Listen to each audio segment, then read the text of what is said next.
Hi friends, Mahanadi serial இனி வரப்போகிற எபிசோட்ஸ்க்கான promo தான் வீடியோவில் பார்க்க போகிறோம். அடுத்தடுத்த சுவாரஸ்யங்களை தெரிஞ்சுக்க வீடியோவை ஸ்கிப் பண்ணாமல் கடைசி வரைக்கும் பாருங்கள். காவேரி விஜய்க்கு பொண்ணு பார்க்குற விஷயம் விஜய்க்கு சுத்தமாக பிடிக்கவே இல்லை. அவர் எவ்வளவோ சொல்லியும் காவேரி கேட்க மாட்டேங்கிறாங்க. அதிக பிரசங்கத்தனமாக விஜயை ஃபோர்ஸ் பண்ணி பொண்ணு பார்க்க கூட்டிகிட்டு போனாங்க. ஆனால் அந்த பொண்ணுமே அவங்களோட சுயநலத்துக்காக விஜய் கூடவே தான் அந்த குழந்தை தூங்குமா அப்படின்னு ஒரு வார்த்தை கேட்டு விஜயை பயங்கரமாக கடுப்பேற்றிட்டாங்க. சுத்தமாக செட்டே ஆகாது அப்படின்னு வெளியே வந்துட்டாரு. ஏன் இப்படி நடந்துக்கிறீங்க, ஏன் இப்படி பேசுகிறீங்க, சொல்லி புரிய வைக்க முடியாதா அப்படின்லாம் நம்ம காவேரி விஜயை திட்டிக்கிட்டு இருக்காங்க. அதே நேரம் காவேரி விஷயத்தில் விஜய் எப்படி தலையிடக்கூடாதுன்னு காவேரி நினைக்கிறாங்களோ அதுபோல் என் விஷயத்தில் நீங்கள் தலையிட வேண்டாம் அப்படின்னு விஜய் டைரெக்டாக சொல்ல முடியல. அதனால் உங்களுக்கு கல்யாணம் ஆகலை அப்படின்னு கூட உங்கள் அம்மா ஃபீல் பண்ணிட்டு இருக்காங்க. நான் உங்களுக்கு மாப்பிள்ளை பார்க்குறதுக்கு ஏதாவது முயற்சி எடுத்தேனா, நீங்கள் ஏன் எனக்கு பொண்ணு பார்த்து கல்யாணம் பண்ணி வைக்கிறதுல அவ்வளோ இன்ட்ரெஸ்ட்டாக இருக்கீங்க அப்படின்னு சொல்லி விஜய் கேட்குறாரு. அந்த விஷயத்த அப்படி தான் அவரால் கேட்க முடிஞ்சது. அப்போ நம்ம காவேரி இருந்துட்டு நீங்கள் வேணும்னா எனக்கு மாப்பிள்ளை பாருங்களேன், நான் வேண்டான்னு சொல்லவே இல்லையே அப்படின்னு சொல்லவும் விஜய்க்கு பயங்கரமாக கோவம் வருது. கட்டின புருஷன்கிட்டயே எனக்கு மாப்பிள்ளை பாருங்கன்னு சொல்கிறாளே, இவளை என்ன சொல்கிறது அப்படின்ட்டு. ஆனால் இந்த விஷயத்தை விஜய் ரொம்ப ஸ்போர்ட்டிவாக எடுத்துகிட்டு போகணும் அப்படின்னு நினைக்கிறாரு. ஆனால் அவரால் முடியவே இல்லை. ஏன்னா காவேரி விஷயத்தில் அவர் ரொம்ப ரொம்ப பொசசிவாக இருக்கார் அப்படிங்கிறது தான். அதே நேரம் நம்ம காவேரி இந்த விஷயத்த சொல்லிவிட்டு அதோடு விடுறதில்ல. இங்கே பாருங்கள், நீங்கள் ஒரு மாப்பிள்ளையை பாருங்கள், அவங்கக்கிட்ட நான் பேசுகிறேன், எனக்கு பிடிச்சிருந்ததுன்னு நான் கல்யாணம் பண்ணிக்கிறேன், பட் நான் உங்களை தான் கல்யாணம் பண்ணிக்குவேன் அப்படின்லாம் நீங்கள் எப்போவுமே எதிர்பார்க்கக்கூடாது. தயவு செஞ்சு நம்ம இப்போ வரைக்கும் எப்படி நல்ல ஃப்ரெண்ட்லியாக இருக்கிறோமோ அதே போல் தான் நமக்குள்ளே ஒரு ஃப்ரெண்ட்ஷிப் மெயின்டைன் ஆகணும். மற்றபடி உங்களை கல்யாணம் பண்ணிக்க போகிற பொண்ணு நம்ம 2 பேரையும் சந்தேகப்படுற மாதிரியோ, இல்லை என்ன கல்யாணம் பண்ணிக்க போகிறவர் நம்ம 2 பேரையும் சந்தேகப்படுற மாதிரியோ இருக்கவே கூடாது அப்படிங்கிற மாதிரிலாம் சொல்கிறாங்க. யாருடி நீ, ஏன் இப்படி இருக்கிற அப்படின்னு சொல்லிட்டு விஜய் மனசுக்குள்ள திட்டுறாரு காவேரியை. உடனே காவேரிக்கு புறையிறது. வாட்டர் பாட்டில் இருக்கா அப்படின்னு சொல்லிட்டு விஜய் கேட்கவும் இருக்கு அப்படின்னு அவங்க பேக்ல இருந்து எடுத்து தண்ணி குடிக்கிறாங்க. தண்ணி குடிக்கும்போது விஜய் காவேரியை சரியான ஆர்வ கோளாறாக இருக்க நீ அப்படின்னு சொல்லி திட்டுறாங்க. உடனே காவேரி தண்ணியை முழுங்கிட்டு என்ன சொன்னீங்க அப்படின்னு சொல்லி ஷாக் ஆகி கேட்குறாங்க. இல்லை, உன்னை ஆர்வ கோளாறுன்னு சொன்னேன் அப்படின்ட்டு. அதுக்கப்புறம் ஆர்வ கோளாறா அப்படின்னு உள்ளுக்குள்ளே யோசிச்சுட்டு இருக்காங்க காவேரி. ஓ வாப்போன்னு பேசிட்டேனே அதுக்கா, சாரி மேடம், சாரிங்க மிஸ், நீங்கள் சரியான ஆர்வ கோளாறாக இருக்கீங்க போதுமா அப்படின்னு சொல்லிட்டு. அது இல்லை, ஆக்சுவலாக என்ன ஆர்வ கோளாறுன்னு சொல்லி யாரோ அதிகமாக என்ன சொல்லி ஏதோ ஞாபகம், ஆனால் யார் என்னங்கிறத எனக்கு ஞாபகம் வரல அப்படின்றாங்க. காவேரிக்கு பயங்கர சந்தோஷம். என்ன சொன்னீங்க புரியல, இன்னொரு வாட்டி சொல்லுங்கள் அப்படின்னு கேட்குறாங்க. நீங்கள் இன்னொரு முறை என்ன ஆர்வக்கோளாறுன்னு திட்டுங்க அப்படின்றாங்க. சரியான ஆர்வக்கோளாறாக இருக்க நீ அப்படின்னு சொல்லிட்டு விஜய் சொல்லவும் மறுபடியும் காவேரிக்கு ஏதோ ஒரு இன்சிடென்ட் மனசுக்குள்ளே வந்து போகிற மாதிரி தோணுது. அப்போது நம்ம விஜய் இருந்துட்டு ஏதாவது ஞாபகம் வருதா அப்படின்னு கேட்குறாங்க. ஞாபகம் வருதாவா, என்ன சொல்ல வரீங்க நீங்கள் அப்படின்னு காவேரி கேட்கும்போது, இல்லை ஏதோ ஞாபகம் வருது, பழசெல்லாம் ஏதோ ஒரு விஷயம் நான் மறந்துட்டேன் போல இருக்குது, யாரோ என்னை கூப்பிடுவாங்கன்னு சொன்னீங்களே அது ஏதாவது ஞாபகம் வருதான்னு கேட்டேன் அப்படின்றாங்க. ஏன்னா விஜயை தவிர வேற யாருமே காவேரி ஆர்வ கோளாறுன்னு கூப்பிட மாட்டாங்க. ஆனால் அந்த விஷயம் அவங்களுக்கு ஞாபகம் இருக்குது. ஆனால் யார் கூப்பிட்டாங்க என்னங்கிறதெல்லாம் அவங்களுக்கு ஞாபகம் வரல. நான் உங்ககிட்ட ஒரு விஷயம் கேட்கணும், ஆனால் ஓப்பனாக கேட்குறேன், நீங்கள் அதை என்கிட்ட மறைக்காமல் சொல்லிடணும் எதுவாக இருந்தாலும், ஓகேவா அப்படின்னு கேட்குறாங்க. சரி ஓகே சொல்லுங்கள் அப்படின்னு. எனக்கு ஆக்சிடென்ட் ஆனதுக்கப்புறம் நம்ம சந்திச்சிருக்கோமா அப்படின்னு கேட்குறாங்க. புரியல அப்படின்ட்டு. இல்லை நம்ம 2 பேருக்கும் ஆக்சிடென்ட் ஆச்சுல்ல, உங்களுக்கும் ஆக்சிடென்ட் எனக்கும் ஆக்சிடென்ட் ஆச்சு ஒரே சமயத்தில். அப்போது எனக்கு என்ன நடந்துச்சு, இல்லை ஆக்சிடென்ட்டுக்கு அப்புறம் என்னை பார்த்தது அந்த மாதிரி ஏதாவது நமக்குள்ளே நடந்திருக்கா, நான் உங்களை பார்த்துருக்கேனா அப்படின்னு கேட்குறாங்க. அப்போது நம்ம காவேரியும் விஜயும் ஆக்சிடென்ட் ஆனதுக்கப்புறம் ஹாஸ்பிட்டலில் போயிட்டு ஸ்ட்ரக்சரில் வச்சுருந்தாங்க. அப்போ 2 பேரும் கையை பிடிச்சிக்கிட்டு ஒருத்தர் பார்த்தாங்க. என்னை விட்டு போயிடாதீங்க விஜய் அப்படின்னு காவேரி சொன்னது, என்னை விட்டுட மாட்டீங்கள்லன்னு சொன்னது, இது எல்லாமே விஜய் யோசிச்சு பார்த்து அப்படியே கண் கலங்குறாரு. என்னாச்சு உங்களுக்கு அப்படின்னு. ஓ உங்கள் ஒய்ஃப் உங்கள் விட்டு பிரிஞ்சு போனாங்கல்ல, அதை நினச்சி வருத்தப்படுறீங்களா, அதெல்லாம் ஞாபகம் வந்துடுச்சா, சாரிங்க நான் ஏதோ கேட்க போய் உங்கள் மனசை கிளறி விட்ட மாதிரி ஆயிடுச்சு அப்படின்னு சொல்லிட்டு இருக்காங்க. சரி அதை விடுங்க, உங்களை யார் ஆர்வக்கோளாறுன்னு கூப்பிடுவாங்க அப்படின்னு சொல்லி கேட்கும்போது, ஏன் அதில் என்ன உங்களுக்கு இவ்வளோ ஆர்வம் அப்படின்னு காவேரி கேட்குறாங்க. இல்லை எனக்கு உங்களை ஆர்வக்கோளாறுன்னு மனசுக்குள்ளே தோணுச்சு, எல்லா விஷயத்துலையும் அப்படி நடந்துக்கிறீங்க அப்படின்னு. அப்போ உங்களை வேறு யாரோ ஒருத்தர் ஆர்வக்கோளாறுன்னு கூப்பிட்ருக்காங்க அப்படின்னா அப்போ கண்டிப்பாக அவங்க உங்களுக்கு ரொம்ப நெருக்கமானவங்களாக தான் இருப்பாங்க. யாராக இருக்கும் அப்படின்னு. ஒருவேளை நீங்கள் சொன்ன மாதிரி நீங்கள் லவ் பண்ண பையனாக இருக்குமா அப்படின்னு விஜய் கேட்குறாரு. லவ்வா அப்படின்ட்டு. ஆமாம் நீங்கள் கூட சொன்னீங்கல்ல பயங்கரமாக நான் யாரையோ லவ் பண்ணியிருக்கேன் போல இருக்குது அப்படின்னு. அதான் கேட்குறேன் அப்படின்ட்டு. உங்கள் வீட்டுக்கே தெரியாமல் நீங்கள் லவ் பண்ணியிருப்பீங்க போல இருக்குது அப்படின்னு விஜய் சொல்கிறாங்க. ஆமாம் அப்படி தான் ஏதாவது இருக்கும், ஆனால் எனக்கு ஆக்சிடென்ட் ஆகிட்டதும் அவன் அப்படியே விட்டு போயிடுவானா, துரோகி அப்படின்னு சொல்லி திட்டுறாங்க. யாருக்கு தெரியும், நீங்கள் மறந்துட்டீங்க அப்படிங்கிறதுக்காக கூட வேலைக்கு இருக்கலாம்ல அப்படின்னு. என்ன சொல்ல வரீங்க அப்படின்னு. நான் எதுவும் சொல்ல வரல, வாங்க உங்களை வீட்டில் ட்ராப் பண்ணிட்டு நான் கிளம்புறேன் அப்படின்றாரு விஜய். சரி ஓகே அப்படின்ட்டு.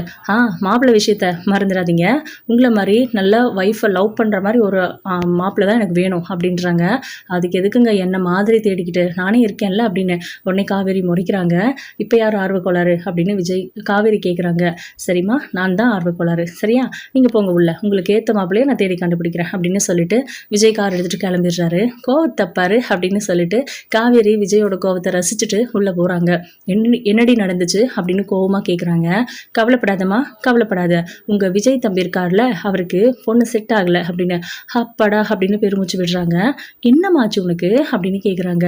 நீ பாட்டுக்கு ஏதோ ஒரு பொண்ணு அவர் தலையில் கட்டிட்டினா அப்படின்றாங்க.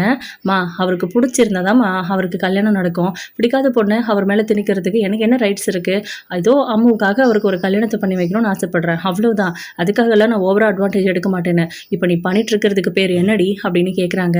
சரிம்மா விடு விடு, தயவு செஞ்சு விட்டுடு, அவர் பெர்மிஷன் இல்லாமல் நான் எதையும் பண்ணலை அப்படின்னு சொல்கிறாங்க. நான் இன்னொரு விஷயமும் சொல்ல மறந்துட்டேன், நான் அவர்கிட்ட எனக்கு ஒரு மாப்பிள்ளை பார்க்க சொல்லியிருக்கேன் அப்படின்னு.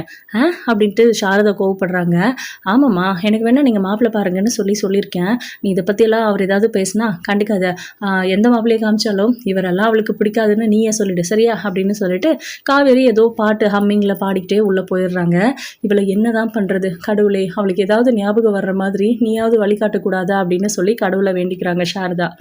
இந்த பக்கம் விஜய் நேராக தாத்தா கிட்ட போய் சண்டை போட ஆரம்பிச்சிடுறாரு. என்கிட்ட ஏன்பா கோச்சிக்கிற அப்படின்னு.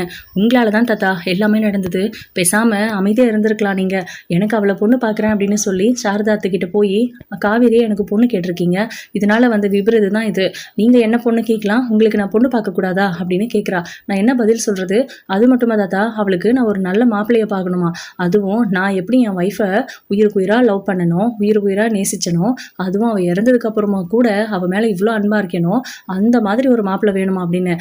உடனே தாத்தா சிரிக்கிறாரு. நான் புலம்புறது உங்களுக்கு சிரிப்பு வருதா அப்படின்ட்டு விஜய் கோவப்படுறாரு.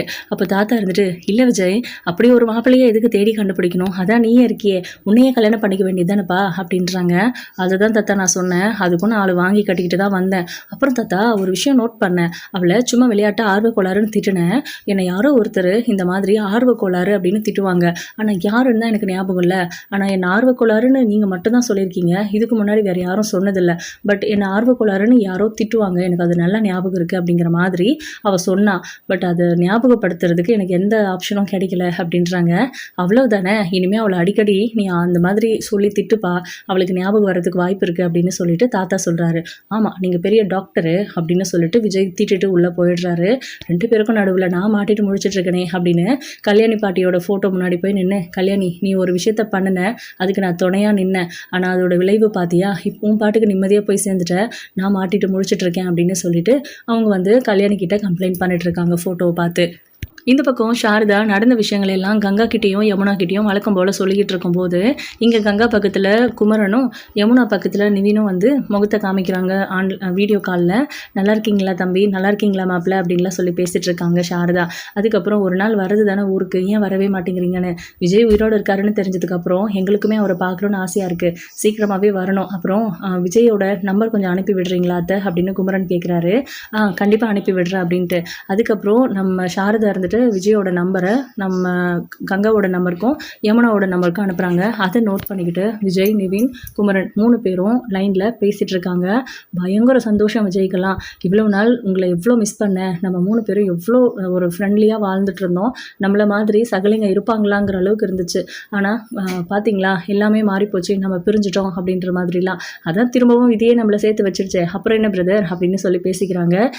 சரி காவேரிக்கு உங்களுக்கெல்லாம் தெரியாமல் நம்ம மீட் பண்ணுவோமா அப்படின்னு கேட்குறாங்க. ஏன் காவேரிக்கு தெரியாமல் மீட் பண்ணணும் அப்படின்னு கங்கா கேட்குறாங்க. இல்லை தெரிஞ்சால் தேவையில்லாமல் கேள்விகள் வரும்ல அப்படின்னு. கேள்விகள் வரட்டும், அவளுக்கு சந்தேகம் வரட்டும், அப்போ தான் அவள் கேள்விகளை நம்ம பதிலாக மாற்ற முடியும், அந்த பதிலில் அவள் நிறைய விஷயங்களை ஞாபகத்துக்கு கொண்டு வரத்துக்கு வாய்ப்பு இருக்குல்ல, நம்ம இதை பண்ணணும் அப்படின்னு கங்கா சொல்கிறாங்க. சூப்பர் ஐடியாக்கா அப்படின்னு சொல்லிட்டு யமுனாவும் சொல்கிறாங்க. இதுதான் சரி, குமரன் மாமாவை ஏற்கனவே அவளுக்கு நல்லா தெரியும், காவேரி காவேரிக்கு நிவினையும் நல்லா தெரியும், விஜயை இப்போ கொஞ்ச நாளாக தான் தெரியுன்ற மாதிரி தான் அவளோட நினப்பு.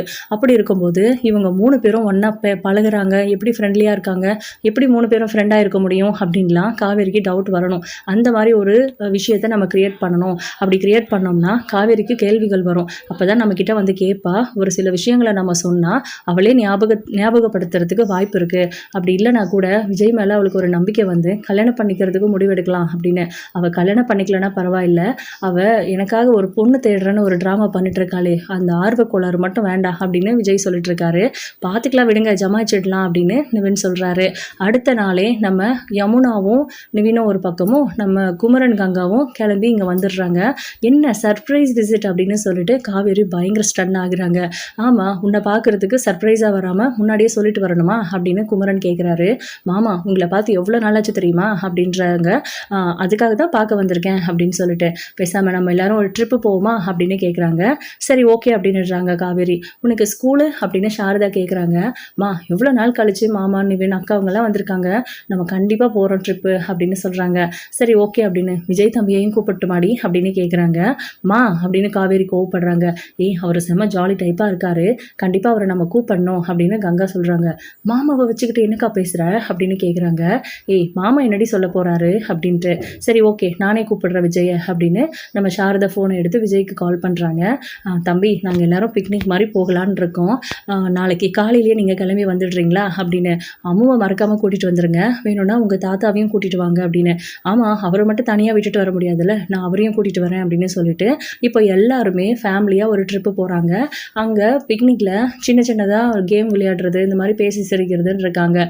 அதுக்கப்புறம் பார்த்தீங்கன்னா நம்ம விஜய் வந்து ஏதோ ஃபோன் கால் தான் பேசுகிறதுக்காக போகிறாரு. நிவின் கிட்ட விஜய் கிட்ட பேசணும் நம்ம அப்படின்னு சொல்லிட்டு காவேரி முன்னாடி டைரெக்டாக பேசினா அவளுக்கு அதிகமாக சந்தேகம் வரும், குழப்பம் ஆகும் அப்படின்னு சொல்லி சரி தனியாக ஃபஸ்ட்டு மீட் பண்ணி பேசணும், விஜயை பார்த்து எவ்வளோ நாளாச்சு அப்படின்னு தான் இவங்க முடிவு பண்ணி யாருக்கும் தெரியாமல் போயிட்டு விஜய் கிட்ட பேசுகிறாங்க. அந்த சந்தோஷத்தில் 3 பேரும் ஹக் பண்ணிக்கிறாங்க. இவ்வளோ நாளாச்சு இல்லை நம்ம இந்த மாதிரி ஒன்றா இருந்து அப்படின்னு நிவின் சொல்கிறாரு. இனிமேல் அடிக்கடி சந்திக்கலாம், ஒரு பிரச்சனையும் இல்லைன்னு. என் பிரதர் நீங்கள் பேசாமல் இங்கேயே வந்துருங்களேன் அப்படின்னு குமரன் கிட்ட சொல்கிறாரு விஜய். இல்லை அங்கே நிறைய வேலை இருக்குது, என்கிட்ட அசிஸ்டண்ட்டாக 2 பேர் வேலை பார்க்குறாங்க, அவங்கள விட்டுட்டு வேணா இங்கே வர முடியுமான்னு நான் பார்க்குறேன் பிரதர் அப்படின்னு குமரன் சொல்லிட்டு இருக்காங்க. அதுக்கப்புறம் 3 பேரும் ஜாலியாக விளையாடுறாங்க. அங்கே குட்டி பசங்கள்லாம் கிரிக்கெட் விளையாடிட்டு இருக்கும்போது அவங்க கூட சேர்ந்து விளையாடுறது இந்த மாதிரி பண்ணிட்டு இருக்காங்க. காவேரி எதர்ச்சியாக வந்து விஜயோட ஃபோன் ஏதோ ரிங் ஆகுதுன்னு சொல்லி அதை எடுத்துட்டு விஜய் கிட்ட கொடுக்கறதுக்காக தான் வராங்க. ஆனால் இங்கே 3 பேரும் ஜாலியாக சிரித்து பேசிட்டு இருக்கிறது, ஹக் பண்ணிக்கிறது, ஒருத்தர் கிள்ளி விளையாடிக்கிறது, அப்படி அதெல்லாம் பார்க்கும்போது காவேரியை பொறுத்த வரைக்கும் விஜயை ஃபஸ்ட்டு டைம் பார்க்குறாங்க நிவினும் குமரனும் அப்படிங்கிறது. ஆனால் இவங்க 3 பேரும் பழகிறது பேசி சிரிக்கிறதையோ பார்த்தா பல வருஷங்களா ஃப்ரெண்ட்ஸாக இருந்த மாதிரி இருக்காங்களே அப்படின்னு தோணுது. இதை டைரெக்டாக கேட்கலாமா வேணாவா அப்படின்னும் இருக்குது. அது மட்டும் இல்லை, இவங்களோட காம்போ உண்மையிலே ஜென்யூனாக இருக்குது, புதுசாக பழகுறவங்க மாதிரி சுத்தமாக இல்லை, 1% கூட அப்படி தோணவே இல்லை நம்ம காவேரிக்கு. அதனால தான் அவங்களுக்கு ஸ்ட்ராங்காக சந்தேகம் வருது. இதை பற்றி கேட்கலாமா வேணாவா அப்படின்னு யோசிச்சுட்டே நின்றுட்டுருக்காங்க. காவேரி பார்க்குறா அப்படின்னு சொல்லிட்டு நிவின் சொல்கிறாரு. பார்க்கட்டும் அப்படின்னு சொல்லி குமரன் சொல்கிறாரு. தேவையில்லாமல் இதுக்கு பிரச்சனை அப்படின்னு. என்ன பிரதர் நீங்கள் எங்களுக்கு சமாதானம் சொல்வீங்க அப்படின்ட்டு. காவேரி நிஜமாவே நான் அவளை லவ் பண்ணி கல்யாணம் பண்ணியிருந்தேன்னா அவள் எப்படி இருந்திருப்பாங்கிறத இப்போ தான் ரியலைஸ் பண்ணுறேன். அப்போது ஏதோ எங்களுக்குள்ளே நடந்துருச்சு கல்யாணம், அதுக்கப்புறம் அப்படி இப்படின்னு வாழ்ந்துட்டோம், ஏதோ போயிடுச்சு. ஆனால் நிஜமாவே கங்காவை விட யமுனாவை விட காவேரி பயங்கர மோசம், பயங்கர ஸ்ட்ரிக்ட்டு, அவள் நிஜமாவே ஒரு டீச்சர் தான் அப்படிங்கிற மாதிரிலாம் நம்ம விஜய் சொல்லிட்டு இருக்காரு. ஒருத்தர் கிள்ளி விளையாடுறது இந்த மாதிரிலாம் பண்ணிட்டு இருக்காங்க. எக்ஸ்கியூஸ் மீ அப்படின்னு சொல்லி கத்துறாங்க காவேரி. யார் அது அப்படின்னு சொல்லி 3 பேரும் திரும்புகிறாங்க. என்ன நீங்கள் 3 பேரும் ஃப்ரெண்ட்ஸ் மாதிரி பேசிக்கிட்டு இருக்கிறீங்க அப்படின்ட்டு. ஆமாம் நாங்கள் ஃப்ரெண்ட்ஸ் தான், தெரியாதா அப்படின்னு கேட்குறாரு குமரன். அதே எப்படி கொடைக்கானல்லேருந்து வந்து இங்கே விஜய் கூட நீங்கள் ஃப்ரெண்ட்ஷிப் வச்சுக்கிட்டீங்க அப்படின்னு. கொடைக்கானல்ல இருந்து தான் நான் வந்தேன் காவேரி அப்படின்னு வேணும்னே குழப்பறதுக்காக பேசுகிறாங்க. விஜய் இந்தாங்க ஃபோனை, என்னை சும்மா இந்த மாதிரி கலாய்க்கிற வேலையெல்லாம் வச்சுக்காதீங்க அப்படின்னு சொல்லிட்டு உங்களுக்கு யாரோ கால் பண்ணாங்கன்னு சொல்லி ஃபோனை கொடுத்துட்டு காவேரி கிளம்பி போயிடுறாங்க. என்ன எதுவுமே கேட்காம போகிறாளே அப்படின்னு நிவின் கேட்கவும், பார்க்கலாம் இருங்க, இன்னும் ஃபுல் டே டைம் இருக்குல்ல, அவளை ஏதாவது ஒன்று பண்ணி அவளுக்கு ஒரு சில விஷயங்களை ஞாபகப்படுத்தணும் அப்படின்னு. நீங்கள் அடிக்கடி ஏதோ ஆர்வ கோளாறுன்னு திட்டுவீங்களாமே, அப்படி திட்ட வேண்டியது தானே அப்படின்னு சொல்லிட்டு சாரதா சொன்னதாக சொல்லிட்டு இருக்காங்க. அதையும் ட்ரை பண்ண போகிறேன் அப்படின்னு. ஆனால் காவேரி இந்த விஷயத்தை இதோட விடாமல் அங்கே போயிட்டு கங்கா கிட்ட கேட்குறாங்க. இவங்க 3 பேரும் ஒன்றா இருக்காங்கன்னு அவங்களுக்கும் தெரியாதுல்ல. ஏங்கா ஏற்கனவே குமரன் மாமா, நிவின் அப்புறம் விஜய் 3 பேருமே ஃப்ரெண்ட்ஸாக இருந்திருக்காங்களா, அவங்க மீட் பண்ணிக்கிட்டாங்களா உங்களுக்கு தெரியுமா அப்படின்னு கேட்குறாங்க. அவங்க திருன்னு முடிக்கிறாங்க. காவேரி சந்தேகம் வந்து கேள்விகள் கேட்க ஆரம்பிச்சிட்டாங்க. இதுக்கப்புறம் என்னங்கிறத வெயிட் பண்ணி